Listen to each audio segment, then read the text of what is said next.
Hello friends, यो भिडियोमा म एउटा ट्राइपोड बनाउन गइरहेको छु।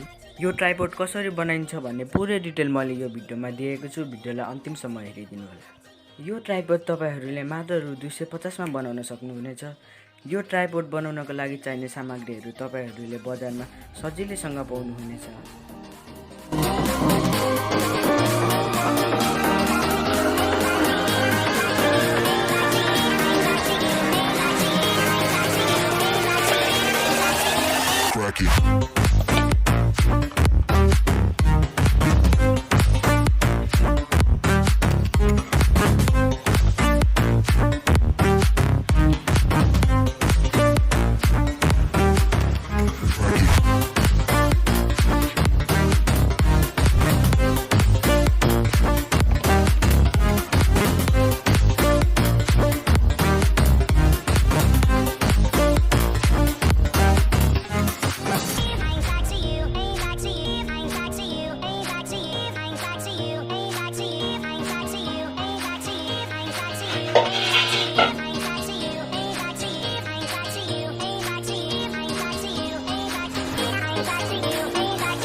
फ्रेंड्स, तपाईहरुलाई यदि यो मेरो भिडियो राम्रो लाग्यो भने लाइक गरिदिनु अनि सब्स्क्राइब गर्न पनि नबिर्सिनु होला। Now it's time to say good bye and see in my next video.